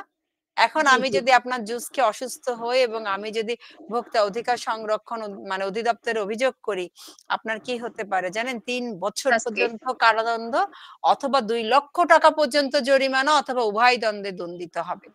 জি তাই আমি যে বিজ্ঞাপন প্রচার করব, আমার বিজ্ঞাপনের সঙ্গে আমার ব্যবসার সামঞ্জস্য থাকতে হবে। জি ভোক্তা অধিকার আইনের সবচেয়ে বড় ফাঁকের যে দিকটা, আমি আমার বিজ্ঞাপনে যা প্রকাশ করিনি সেই জিনিস আমি যদি না মানে দিয়ে না থাকি, আমাকে কেউ অভিযোগে অভিযুক্ত করতে পারবে না। আবার আপনি যখন অফলাইন ব্যবসা হবেন, আপনার মূল্য তালিকা কিন্তু ঝুলিয়ে রাখতে বাধ্য। জি এটা হচ্ছে ভোক্তা অধিকার আইন অনুযায়ী বিজ্ঞাপনে যেভাবে বলবো দিতে হবে। যেমন হসপিটাল গুলো দেখেন না, যা যা সেবা দিতে চায় তখন না দিলে তো তাদের বিরুদ্ধে অভিযোগ যায়। হ্যাঁ অর্থাৎ আমি এখন ওটাই বিজ্ঞাপনে কি চাচ্ছি। বলছি? বিজ্ঞাপনে দেখাচ্ছি আমার এই বড় চুল হবে। কিন্তু সেই তেল দিয়ে আমার চুল হচ্ছে না। তারপর আমি চুলই উঠে চাইলে কিন্তু যাচ্ছে। হ্যাঁ, আমি অভিযোগ করতে পারি। আমি ১ বছর লাগায়ও এখানে বলেন তো যার বিরুদ্ধে অভিযোগ করছেন ভোক্তা অধিকার আইনের চেয়ে মানে তেলের কথা বলছি, উনি হাইকোর্টে এসে আবেদন করবে। যে আমার তেলে তো ঠিকই চুল বড় হয় কিন্তু উনার চুলের গোড়ায় ভিটামিন নাই। উনি শরীরে ঠিকমতো পুষ্টি দেন না। এইজন্য উনার চুল বড় হচ্ছে না। অর্থাৎ প্রতিটা ব্যাপারেই কিন্তু আসলে আইনি ডিফেন্ড করার জায়গা আছে। আমাদের তনি আপা যেটা হ্যাঁ করেছেন, উনার কাছে যখনই ভোক্তা অধিকার থেকে চিঠি এসেছিল উনি যদি তাৎক্ষণিকভাবে এইটার একটা গিয়ে জবাব দিতেন, উনি যদি তখনই লিগ্যাল অ্যাকশন, যেটা উনি অনেক পরে গেছেন, এখন গেছেন, উনি এখন কোর্টের কাছে আর্জি দিয়েছেন। এটা যদি উনি আগেই দিতেন তাহলে সাথে কিন্তু সাথে নিত, আসলে তাহলে হ্যাঁ, ভালো হ্যাঁ, হতো। উনার সুনামটা এইভাবে নষ্ট হতো না। আচ্ছা জি আয়েশা আক্তার বলেন, আপনি রেইজ করেছেন, আরেকজন কে করেছেন? রাজিয়া সুলতানা বলেন। ম্যাডাম আমি জানতে চাচ্ছি এই যে বললেন যে আমরা যারা ফুড নিয়ে কাজ করি আমাদের জি। খাবারের যে চার্টটা লিখে দিতে। হ্যাঁ, আজ আমি যেরকম আমার অফিসে আছে চার্ট টানানো হ্যাঁ, নেই, এমনি করা আছে, কিন্তু দেখা হ্যাঁ, যায় আমি একটা জিনিস 10 টাকা দিয়ে বিক্রি করতেছি, হ্যাঁ, আর একজন 15 টাকা, কিংবা আমার খাবারটা যেহেতু আমরা যদি ফ্রেশ খাবার আমরা হ্যাঁ, যেখানে 200 টাকা বিক্রি করতেছি, একজন সেই জিনিস বাইরে নিম্নমানের প্রোডাক্ট দিয়ে তারা সেখানে 100 টাকা বিক্রি করতেছে। এই যে 100 টাকা ডিফারেন্স, হ্যাঁ। এইখানেই তো আমরা মার খেয়ে যাচ্ছি যারা হোমমেড। হোমমেড খাবার তৈরি করছেন। এই যে কেউ যদি কখনো এইটা নিয়ে শুধু একটা কমপ্লেন দেয়, এখন ঠিক যেভাবে পোশাকের ব্যবসা দেখছেন না, বাংলাদেশের পোশাকের ব্যবসাটা কিন্তু এখন সবাই ভয় খেয়েছে। এখন আর এই যে ইসলামপুরের কাপড় নিয়ে এসে আর পাকিস্তানি পণ্য বলে বিক্রি করতে যাচ্ছে না। ভয়ঙ্কর রকমের এই যে একটাতে এরকম কিছু একটা হতে দিক আর আইনটা একটু পাস হতে দেয়। খসড়া যখন হয়েছে, মেইন হয়েছে কি এই আইনগুলো আমাদের বিভিন্ন ই-কমার্সের যে প্রতিষ্ঠানগুলো আছে তারা এই আইনটাকে পাস হওয়ার ব্যাপারে একটু মানে আটকে রাখতে চাচ্ছে। কারণ এই জাতীয় যখন দিবে বিভিন্ন প্রতিষ্ঠানের আন্ডারে আপনারা যখন যাবেন তারা জবাবদিহিতার পর্যায়ে আসতে হবে। এখনো পর্যন্ত অনলাইন ব্যবসায় কিন্তু আইনের অনেক ফাঁকফোকর আছে, সুবিধা আছে। অনেক জায়গায় নিবন্ধিত হতে হচ্ছে না, ব্যবসা করতে পারছে। কিন্তু এইটা হলে আর পারবে না। সবাইকে বাণিজ্য মন্ত্রণালয়ের আন্ডারে চলে আসতে হবে। এইটা মনে হয় শেষ হয়ে যাচ্ছে এই লিঙ্কটা। তাহলে আমরা আবার নতুন লিঙ্কে জয়েন্ট হই। এনিহাউ এই লিঙ্ক শেষ হয়ে যাচ্ছে।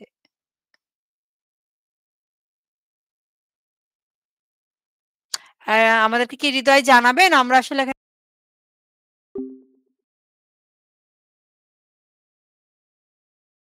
সাধারণত দেখা যায় যে যেই জিনিসের খুচরা দাম যা লেখা থাকে এর চেয়ে কম দামে যদি মানে কোনো দোকানে বা অনলাইনে বিক্রি করা হয় তাহলে একটা ধারণা থাকে যে এই জিনিসটা ভালো না। সমান দাম রাখলে ওটা চলনসই, বেশি দাম রাখলে আবার বিক্রি কম হয়, আর কম দাম রাখলে হচ্ছে যে মনে করা হয় জিনিসটা ভেজাল আছে বা সমস্যা আছে। আমি এখন একটা একটা করে আপনার প্রশ্নের উত্তর দেই। প্রথমে আসে হচ্ছে কাঁচা তরকারি। পচনশীল যে কোনো দ্রব্য আপনি দাম নির্ধারণ করে বিক্রি করতে পারেন। মনে করেন আপনার আজকে গরু গোয়াল থেকে আপনার দুধ বের হয়েছে 20 কেজি। এখন আপনি দেখছেন 20 কেজি আমার বিক্রি হয়নি, অর্থাৎ এই দুধ আমার নষ্ট হয়ে যাবে। তখন সেটা আপনি 80 টাকার জায়গায় 60 টাকা দরে আপনি বিক্রি করতে পারবেন, আইনগত কোনো বাধা নাই। এটা হচ্ছে শুধুমাত্র পচনশীল দ্রব্যের ক্ষেত্রে। পচনশীল আমাদের সবজি কি, সবজি একটা পচনশীল দ্রব্য না? আমার বাগানে লিচু হয়েছে মনে করেন 2500, এই লিচু আমি যদি 2 দিনের মধ্যে বিক্রি না করি আমার নষ্ট হয়ে যাবে, তখন আমি 100 টাকার পরিবর্তে আমি 80 টাকা করে লিচু ছেড়ে দিলাম। এটাতে আপনার বিরুদ্ধে কেউ কোনো লিগ্যাল অ্যাকশনে যেতে পারবে না, যেহেতু এটা একটি পচনশীল দ্রব্য। এবার আসি আমি আপনার দ্বিতীয় প্রশ্নে। আপনি 100 টাকার চা 95 টাকাও বিক্রি করলে আপনাকে কেউ কোম্পানির ব্র্যান্ডেড চা কেন ধরতে পারবে না? যে কোম্পানি থেকে আমি একটা কমিশন পাই, সেই কমিশনটা ধরেই বিক্রি করি, এখানে আমার ন্যূনতম লাভ রাখি 50 পয়সা বা 1 টাকা। কিন্তু আপনি যদি কোম্পানির কমিশনের চেয়ে বেশি কমে বিক্রি করেন, প্রশ্নবোধক আঙ্গুরি, আপনি যদি একটু এটা বন্ধ রাখতেন, মিউট রাখতেন আঙ্গুরি, আপনার শব্দ আমরা শুনতে পাচ্ছি। ইব্রাহিম, আপনি কি বুঝতে পারছেন যে আপনি আমি শুনতে পাচ্ছি ব্র্যান্ডের পণ্য যার প্রোডাক্টের গায়ে যে দাম লেখা আছে তার চেয়ে আপনি ঠিক ততটুকুই কমে বিক্রি করতে পারবেন যেটুকু আপনাকে কোম্পানি কমিশন দিবে। আমরা দেখি না আরএফএল এর পণ্য যখন আমরা আরএফএল এর শোরুম থেকে কিনি তখন 503 টাকায় কিনতে হয়, যখন আমরা বাইরের দোকান থেকে কিনি সেটা হয়তো আমরা 495 টাকায় কিনি। কেন? কারণ ওই দোকানদার সে এজেন্ট, সে একটা কমিশন পায়, সেই কমিশনের থেকে সে লাভ্যাংশ কম রেখে সেটা বিক্রি করতে পারে। এইবার আসি আপনার তৃতীয় প্রশ্নের উত্তরে, যে আপনি দাম কম রাখলেই আপনি বলেন যে আমার প্রোডাকশন তখন খারাপ তাই বিক্রি হয় না। এই ক্ষেত্রেই তো আসছে বিজ্ঞাপন। আপনার বিজ্ঞাপনের প্রচারণাটা কেমন হবে যে এই ব্র্যান্ডের এই পণ্যটি আমি কমিশন পেয়েছি, বা আপনি যদি উৎপাদন করেন আমার উৎপাদন খরচে কম আসে, বা আপনি বলবেন যে আমার যেহেতু অনলাইন ব্যবসা, অফলাইন কোনো দোকান নাই, আমার মার্কেটিং খরচ নাই, আমার দোকান ভাড়া নাই, কর্মচারী নাই, এই জন্যই আমি আপনাদেরকে কম দামে দিতে যাচ্ছি, কিন্তু পণ্যের গুণগত মান কোনোভাবেই খারাপ না। এটা পুরোটা ডিপেন্ড করছে আপনি কিভাবে প্রচারণা করছেন, অর্থাৎ মার্কেটিং, যেটা আমি প্রথম দিনের ক্লাসে বলেছিলাম যে মার্কেট অ্যানালাইসিস খুব বড় একটা ব্যাপার। যে কোনো ব্যবসায়, সেটা আপনি অনলাইন করেন বা অফলাইন করেন, মার্কেটিং তো একটা বড় ব্যাপার। এই যে দেখেন, আমি আমার কথা বলি, আমার পিআর, যখন আমি ব্যক্তি কোনো সার্ভিস দিব, আমি তা লয়ার, তার মানে এটা তো মার্কেটিং না, আমার কি হবে? আমার হবে পিআর, পাবলিক রিলেশন, তাই না? এই পিআর কি? এই পিআর আপনারাই যে এখানে যারা আছেন তাদের কাছে আমার পিআর কি হচ্ছে বলেন তো? আমি আইনজীবী কাদের? উদ্যোক্তাদের জন্য, যারা উদ্যোক্তা হতে চায় বা উদ্যোক্তা হয়ে আছেন। তাহলে আমার পিআরটা কি এইভাবে গেল না আপনাদের কাছে? মনে করেন আমি আমার যে ক্লায়েন্টদের কাজ করি, বেসিক্যালি হাইকোর্টে আমি কোম্পানি বেঞ্চে বেশি কাজ করি, তাদের কাছে আমার পিআরটা কি? অর্পিতা চৌধুরী কোম্পানি বেঞ্চের লয়ার। আমি 31 টা ব্যাংকের প্যানেল লয়ার। এই যে ব্যাংকিং সেক্টরে যাদের সঙ্গে কাজ করি ওদের কাছে আমার পিআরটা কি? আমি একজন ব্যাংকের আইনজীবী, ব্যাংকের লয়ার। অর্থাৎ বুঝতে পারছেন আমি আমাকে দিয়ে কেন উদাহরণ দিচ্ছি? আমি যেভাবে মার্কেটিং করব আমি যেভাবে আমাকে ব্র্যান্ডিং করব সেটাই, কিন্তু আমি আইনজীবী, অর্থাৎ আপনি ব্যবসায়ী। ইব্রাহিম নোমান ব্যবসায়ী, অর্পিতা চৌধুরী আইনজীবী, এইটা আপনার আর আমার ব্র্যান্ড। এখন আমি কি করি? আমি উদ্যোক্তার আইনজীবী, আমি কোম্পানি বেঞ্চের আইনজীবী, আমি ব্যাংকের আইনজীবী, এবং আমি একজন corporate lawyer, corporate practitioner lawyer. এটা হচ্ছে আমার ব্র্যান্ড আমি তৈরি করেছি। আমি ক্রিমিনাল প্র্যাকটিস করি না, বা আমি জাজ কোর্টে প্র্যাকটিস করছি না, আমি ট্রাইব্যুনালে প্র্যাকটিস করছি না, ওটা আমার ব্র্যান্ড না, আমার পিআর না। সেম আপনি ব্যবসায়ী, আপনার প্রোডাক্টকে আপনি কিভাবে মার্কেটে জনগণের সামনে তুলে ধরবেন। এই যে এখানে যারা প্রোডাক্ট করছেন, একজন বললেন না যে ফ্রোজেন ফুড আমি ফ্রেশ দিচ্ছি, আমারটার দাম বেশি, অন্যদের খারাপ জিনিস দিয়ে কম দাম দিচ্ছে।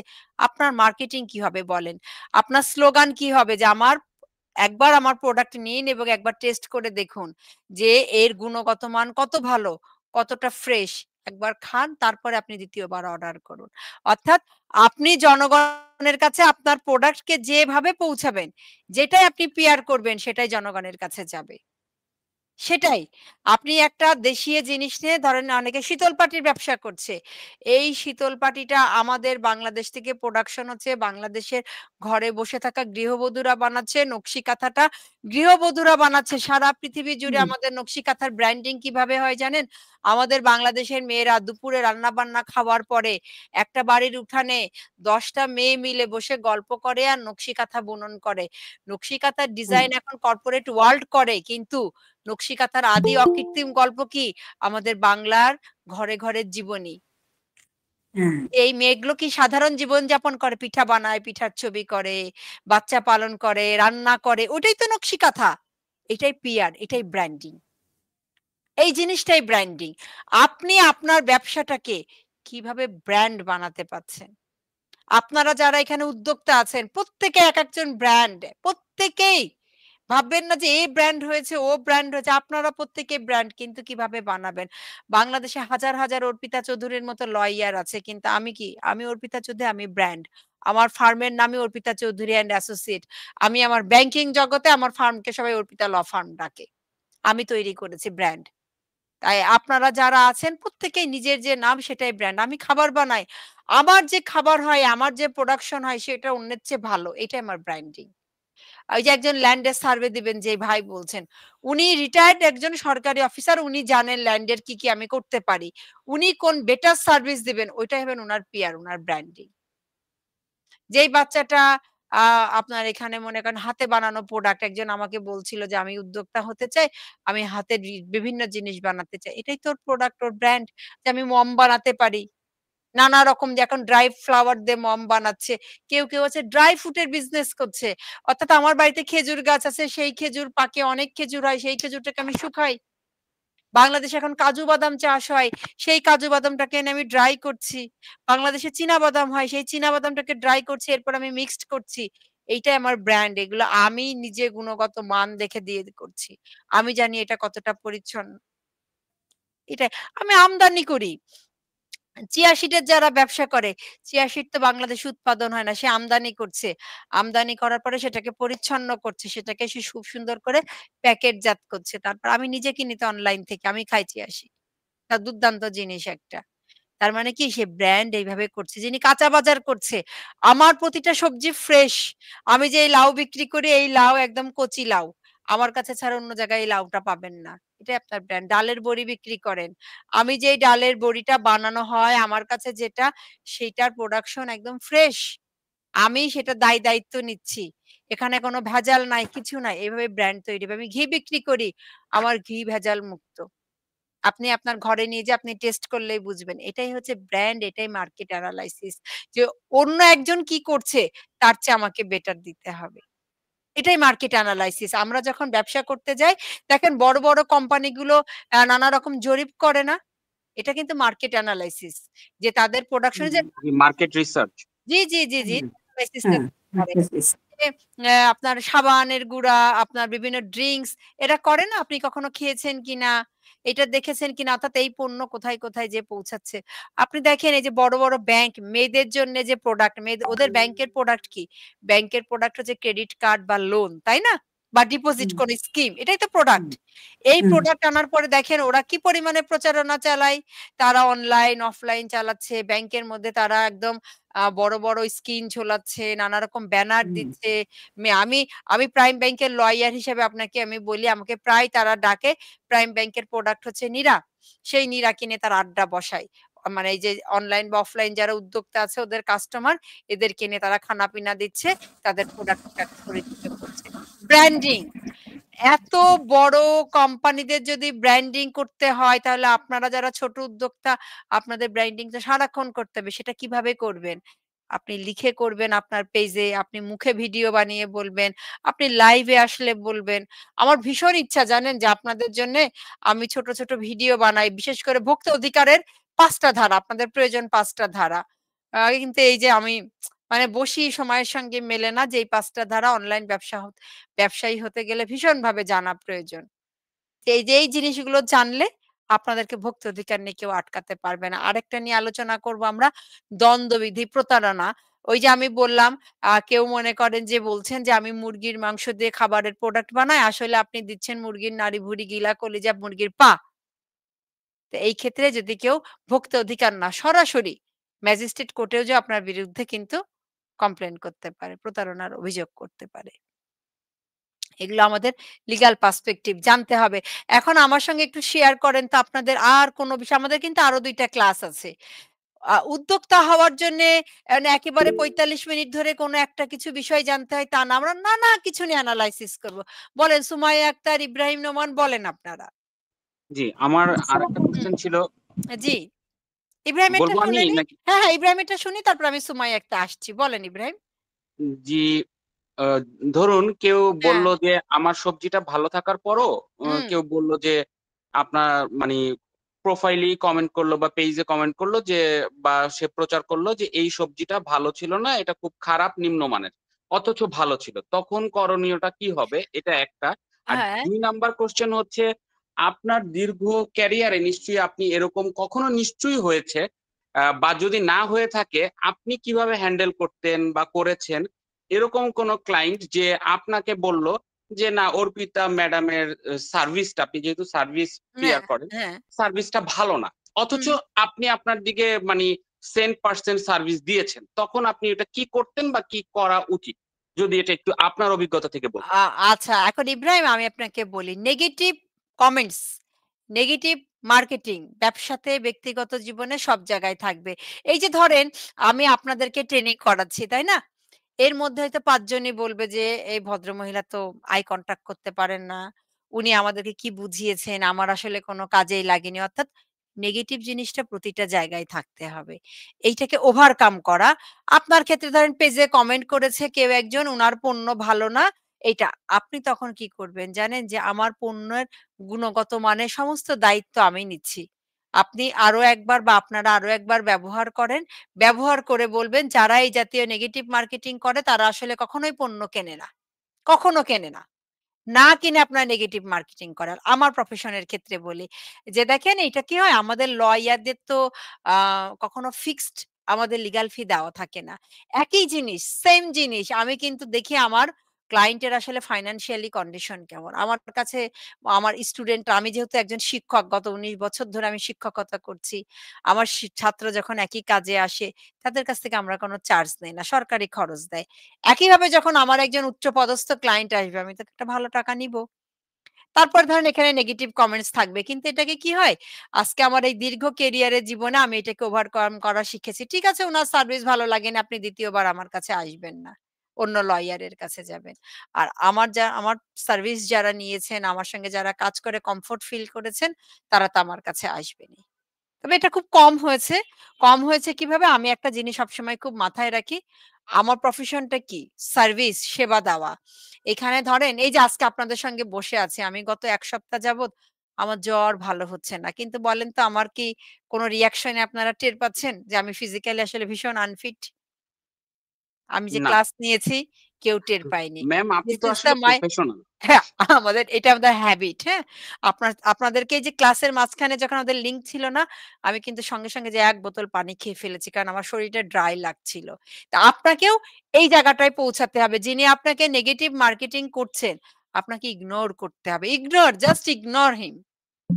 এবং আপনার পজিটিভ মার্কেটিং যতবার আপনাকে নেগেটিভ মার্কেটিং করবে, আপনাকে নিয়ে যতবার নেগেটিভ কথা বলবে, নতুন উদ্যমে আপনাকে আবার এই প্রচার করতে হবে যে আমার প্রতিটা পণ্যের গুণগত মান আমি পরীক্ষা করে দিচ্ছি এবং আমি আমার পরিবার ব্যবহার করি। একজন কলা ব্যবসায়ীর ছেলে যখন অসুস্থ হয়েছিল, তখন তিনি বলেছিলেন যে, "কলায় যে এরকম কেমিক্যাল মেশানো হয়, আমি জানতাম না। আমি কোনদিন আমার কলা খাইনি।" উনার ছেলে খেয়ে অসুস্থ হওয়ার পরে বলেছিল।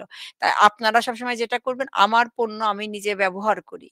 আমি এর গুণগত মানের গ্যারান্টি আমি নিচ্ছি। আমি এবং আমার পরিবার ব্যবহার করি। এছাড়া আসলে আর বিকল্প কিছু নাই। সুমাইয়া, আপনি কিছু বলতে চাচ্ছিলেন। জি, আসসালামু আলাইকুম। ওয়ালাইকুম সালাম, সুমাইয়া বলেন। ম্যাম, আমরাও অনেক সময় দারাজে দারাজ থেকে অনেক কিছু অর্ডার করি। হ্যাঁ, তো হ্যাঁ, তখন দেখা হ্যাঁ, যায় ওনারা যেটা দেখায় ওটা আসলে হ্যাঁ, দেয় না। তো পরবর্তীতে দেখা যায় যে যদি দারাজেও কমপ্লেইন করা হয় বা সেলারদের সাথেও কথা বলা হয়, তখন ওরকম কোনো মানে ফিডব্যাক পাওয়া যায় না। তো তারপরে আসলে কি স্টেপ নেওয়া যায়? এইবারে বলি শুভঙ্করের ফাঁকি। আমরা দারাজে যখন কোনো কিছু অর্ডার করি, আমি নিজেও তো প্রচুর ধরা খাই, তাও করি। দারাজে যখন আপনি এগ্রি হন, একটা টার্মস অ্যান্ড কন্ডিশন এর পেজ আসে। আপনি যখন অর্ডার সাবমিট করেন না, টার্মস অ্যান্ড কন্ডিশন আছে। সেই টার্মস অ্যান্ড কন্ডিশন এ কিন্তু আপনি কি ক্লিক করেন? I am agree. সেখানে কি লেখা থাকে জানেন? আপনি যে ধরনের পণ্য দিয়েছেন, সেই পণ্য বা তার কাছাকাছি মানের পণ্য আসবে এবং আপনি জেনেই সেটাকে করছেন। ইংরেজিতে আসে। আপনারা পড়েন না। এইজন্যে দারাজ যাহা দেখায় তাহাই আপনাকে দেয় না। আপনি কিছুই করতে পারেন না।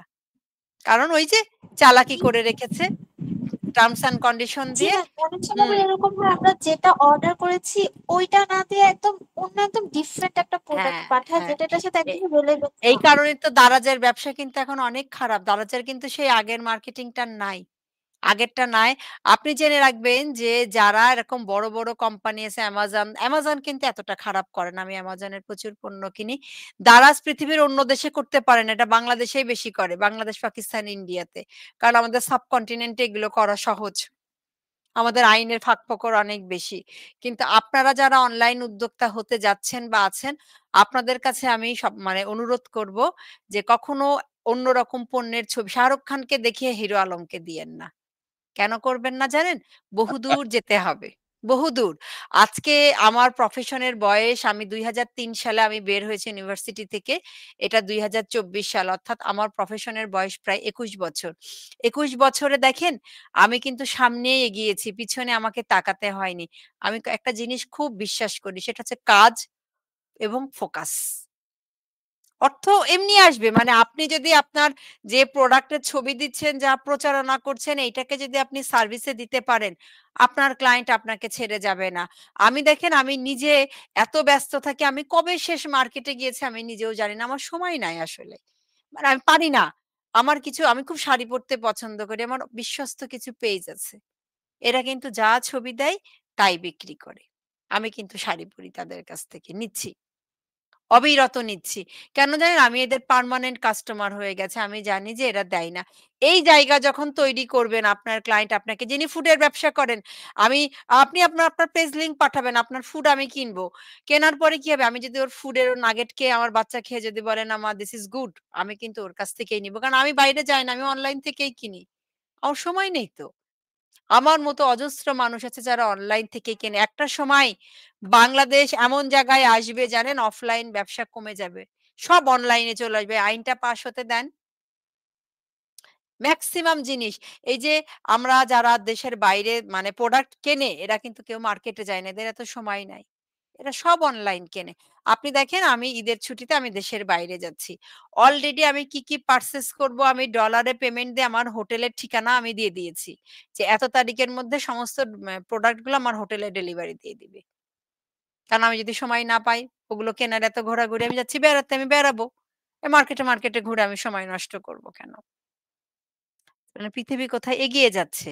তা আপনারা যারা অনলাইন উদ্যোক্তা হতে চান বা হয়ে আছেন আপনাদের সামনে কিন্তু একটা অনেক বড় সুযোগ। আপনাকে আমি বলি ইব্রাহিম সাহেব দেখেন চালডাল.কম ওরা কাঁচা সবজি বিক্রি করত যখন করোনার সময় যেত না? আমি কিন্তু এখনো কিনি। ক্যাপসিকাম কিনি, ধরেন বরবটি কিনি, এই কিনি। মেক্সিমাম কি ক্যাপসিকাম গুলো খুব ভালো দেয়। শিম-টিম গুলোও ভালো দেয়। কিছু কাঁচা সবজি দেখা যায় যে লেবুও ভালো দেয়। খারাপ হয়ে যায়। ঢাকাতে কিন্তু এখন মানুষের এমন হয়েছে যে দোকানে বাজারে ঘাটে যাওয়ার সময় নেই। মাছ আপনি যদি অ্যাকচুয়ালি দায়িত্ব নিয়ে যদি আপনি ফ্রেশ মাছ দিতে পারেন, আপনার কিন্তু দাম খুব চলবে। অনেক অনলাইন পেজে দেখেন মাছ কেটে কুটে তারা ব্যবসা করছে। যাচ্ছে কিন্তু। ফোকাসটা ঠিক রাখতে হবে।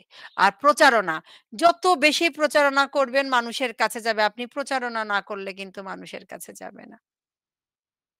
প্রোডাক্টের সবসময় গুণগত মানটা আগে নিজে যাচাই করবেন। একবার যদি নিজেকে মার্কেটে মানে তৈরি করে ফেলতে পারবেন, মার্কেট কিন্তু যায় না। আর বিশাল একটা বাজার। আমাদের পিএম কি বলেছে জানেন? উনি ১ কোটি উদ্যোক্তা চান এবং বিশেষ করে উনি নারী উদ্যোক্তা চান। মানে মেয়েদের জন্যে অনলাইন ব্যবসা একটা অনেক বড় সুযোগ নিয়ে আসছে। অনেক বড় সুযোগ। যদি শুধু নিয়ম কানুন মেনে আপনারা করতে পারেন। এখন আমাদের হাতে আর ৮ মিনিট সময় আছে। ঠিক ৯টা থেকে আমি ইউনিভার্সিটির ক্লাস নিব। তো এই ৮ মিনিট আপনাদের কার কি কোয়েশ্চেন আছে? আমাকে করতে থাকেন। আমি একটা কোশ্চেন না জি, মানে আপনার কাছে একটা রিকোয়েস্ট থাকবে যে জি, আমার মনে হয় ২টা ক্লাস তো শেষ হয়ে যাচ্ছে আজকে। জি, আর ২টা ক্লাস আমরা আপনার হ্যাঁ, পাবো। তা জি। আপনার আরো কয়েকটা ক্লাস আমাদের আসলে দরকার। না এটা আপনারা জানিয়ে রাখবেন প্রতিষ্ঠান যদি বলে আমি অবশ্যই নিব। আমি ক্লাস নিতে শোনেন আমি তো ওকালতির বাইরে আমার প্রফেশনের বড় একটা অংশ আমি কিন্তু টিচার। আমি জাতীয় বিশ্ববিদ্যালয়ের পরীক্ষক, জাতীয় বিশ্ববিদ্যালয়ের শিক্ষক, আমি আরো একটা প্রাইভেট ইউনিভার্সিটির গেস্ট টিচার। আমার ট্রেনিং করাতে পড়াতে ভালো লাগে। আপনারা উনাদেরকে জানাবেন, উনারা যদি বলেন আসলে অনলাইন উদ্যোক্তা হওয়াটা কি প্রতি ১৫ দিন পর পরই আপনাদের ট্রেনিং করা উচিত, আপডেট থাকা উচিত। সারাক্ষণ মানে শেয়ার করা, নলেজ শেয়ার করা, এক্সচেঞ্জ করা, নলেজ এক্সচেঞ্জ করা। যত বেশি গ্যাদার করবেন এবং আপনারা যত বেশি আলাপ করবেন, তত দ্রুত আপনাদের ফোরামে আপনারা সামনে এগিয়ে যাবেন। আর আমার কাজটা কি নতুন কি আইন হচ্ছে, কোথায় নতুন কিছু হচ্ছে সেটা আপনাদেরকে জানিয়ে দেওয়া। জি হাজারা এন্টারপ্রাইজ বলেন ভাই, বলেন। জি ম্যাডাম, জি, আমরা ওই যে একসময় ওই যে ফেস টু ফেস জি। অফলাইনে ট্রেনিং এর জন্য আমরা মোটামুটি অ্যাপ্লিকেশন করছিলাম এবং সাবমিটও করছিলাম। আমরা মোটামুটি অফলাইনে কিছু একটা করতে চাই ম্যাডাম। আপনারা যদি ওরকম যদি ইনিশিয়েটিভ নেন আপনি। আমাদের অফলাইনের দেখেন আমাদের প্রতিষ্ঠানটাই কিন্তু বাংলাদেশ অনলাইন এন্টারপ্রেনার অ্যাসোসিয়েশন অর্থাৎ অনলাইনে যারা ব্যবসা করে তাদের নিয়ে আমরা অবশ্যই অফলাইন করব। কিন্তু এই যে দেখেন অনলাইনে আমার কাছে ঠাকুরগাঁ থেকে জয়েন হয়েছে, চট্টগ্রাম থেকে হয়েছে, ঢাকা থেকে হয়েছে, কুমিল্লা থেকে হচ্ছে, কত জায়গা থেকে আসছে, তাই না? জি, অফলাইন করলে তো আমরা সবাইকে একই অ্যাপেক্স এর নিচে আনতে পারব না। হুম। তা এইজন্য যদি কখনো হয় আচ্ছা শিফাত বলেন, অফিস শিফাত কি বলতে চান? ভালো হতো। আমি গত মাসে একটা কোশ্চেন করেছিলাম ওদের কনসালটেন্সি ফার্মটা নিয়ে। জি। অনলাইনে আমি যদি কোনো কোচিং এর মতো স্টার্ট করতে চাই সেক্ষেত্রে কিছু লিগ্যাল প্রসিডিউর থাকতে পারে। আরেকবার বলবেন আমি না আপনার কথাটা বুঝতে পারিনি। কনসালটেন্সি ফার্ম একটু স্পষ্ট।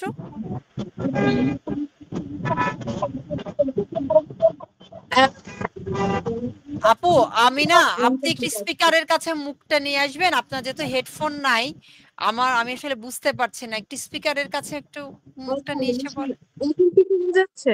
হ্যাঁ, জি, জি এখন বোঝা যাচ্ছে।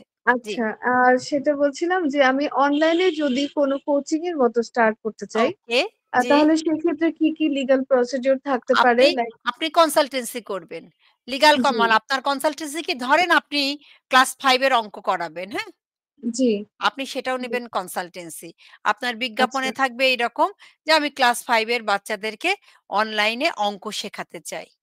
আচ্ছা, আমি মানে আমি আপনাকে একটা উদাহরণ দিলাম আরকি যে কিন্তু আপনার ট্রেড লাইসেন্স অবশ্যই হবে কনসালটেন্সি। কারণ কোচিং এর কোন প্রকার ট্রেড লাইসেন্স দেওয়া আমাদের বাংলাদেশে এখন আইনগতভাবে নিষিদ্ধ আছে। আচ্ছা। ওকে, কনসালটেন্সি। জি, জি আপু। ঠিক থ্যাংক ইউ আছে। আপু। এস এম জাহাঙ্গীর কি বলতে চান? এস এম জাহাঙ্গীর আপনি হাত তুলেছেন। জি। আসসালামু আলাইকুম আপু। ওয়ালাইকুম সালাম। আমি জি। একটু ভ্যাট ট্যাক্স সম্বন্ধে একটু আইডিয়া নিতে চাচ্ছিলাম আপনার কাছ থেকে। আমাদের নেক্সট ক্লাসটা থাকবে ট্যাক্স আর ভ্যাট নিয়ে।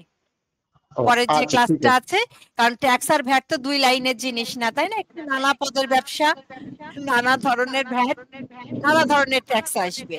আমাদের থার্ড ক্লাসটা পুরাটাই থাকবে ট্যাক্স এবং ভ্যাটের পরে এবং এক্সপোর্ট আর ইম্পোর্টের উপরে। আপনারা একটু মাথায় রাখেন আমাদের নেক্সট ক্লাসটা আমরা আলোচনা করব ট্যাক্স, ভ্যাট, ইম্পোর্ট, এক্সপোর্ট এবং বাংলাদেশের local law. Okay, thank you আপু। এই ৫ টা আসসালামু জিনিস। আলাইকুম। ওয়ালাইকুম সালাম। তাহলে আমি আশা করছি আমাদের সঙ্গে আজকে যারা আছেন, আমরা ঈদের আগে যে ৫ তারিখে যে ক্লাসটা পাচ্ছি, সেই ক্লাসটাতে আমরা আলোচনা করব ট্যাক্স, ভ্যাট, বাংলাদেশের লোকাল ল, ইম্পোর্ট, এক্সপোর্ট।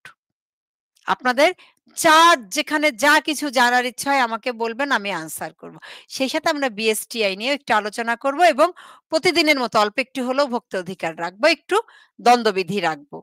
কারণ আমরা যখন ইম্পোর্ট এক্সপোর্ট পড়তে যাব আমাদের একটু প্যানেল কোডটা চলে আসবে। সেখানে খুব ছোট্ট।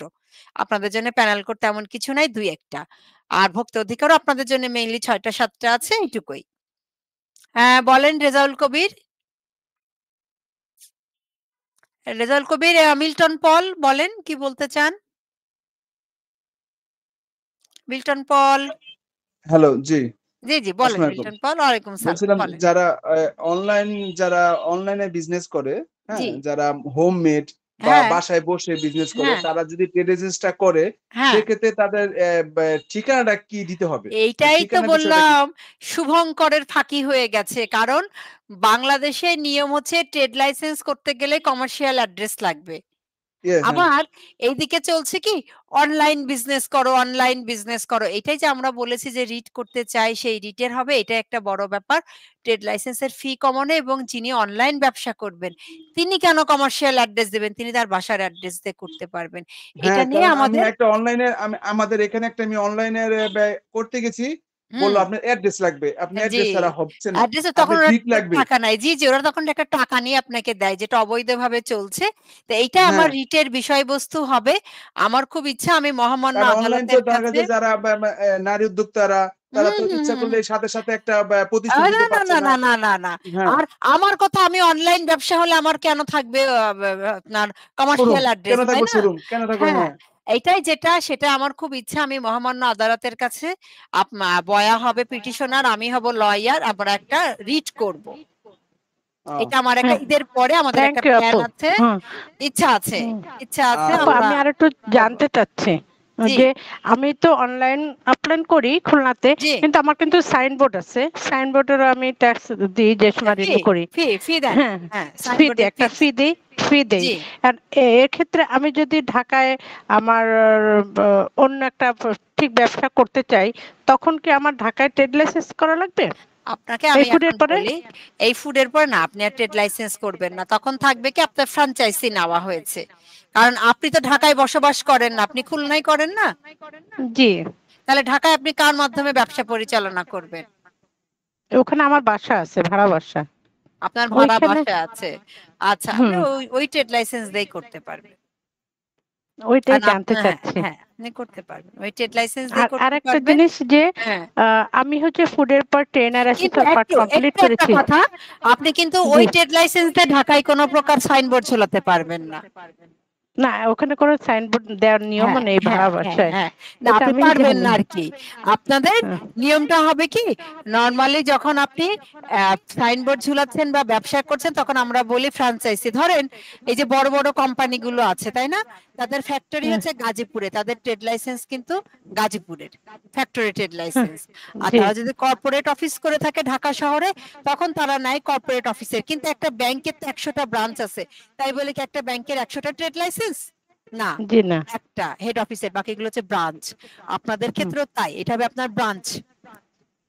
না, আমি এখানে লিখে দিয়েছি, মানে এমনি একটা কাগজ চেয়েছিল আমার।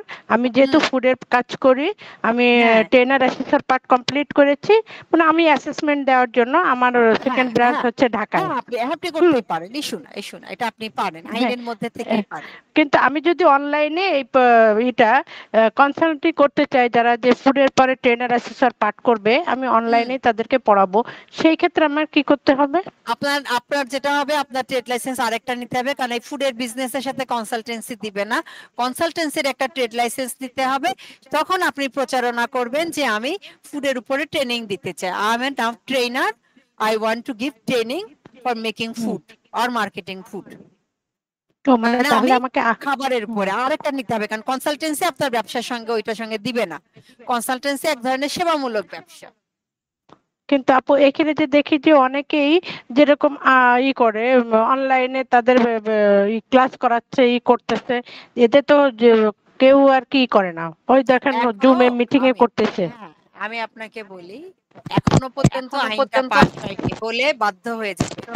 আমি যে অর্পিতা চৌধুরী কনসালটেন্সি করি, আমার কিন্তু ট্রেড লাইসেন্স আছে, আইন পরামর্শ। আমার ট্রেড লাইসেন্সের হচ্ছে আইন পরামর্শক।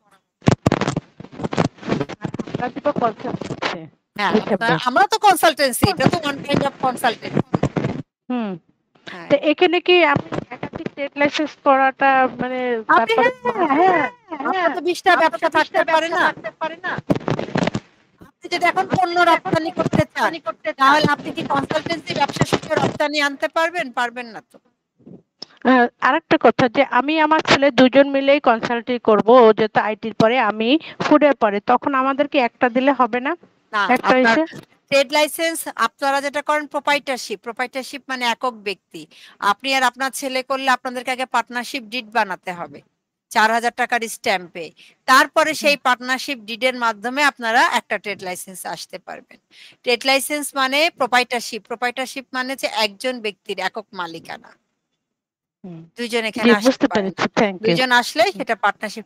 আচ্ছা, আরো কেউ হাত তুলেছিলেন, আমি তো নামগুলো ভুলে গেছি, আপনারা বলতে পারেন কে হাত তুলেছিলেন? আমাদের সময় কিন্তু শেষ। হ্যাঁ, বলেন আপনারা যারা হাত তুলেছেন বলেন। হ্যালো, হ্যাঁ জি বলেন, আমি শুনছি, বলেন।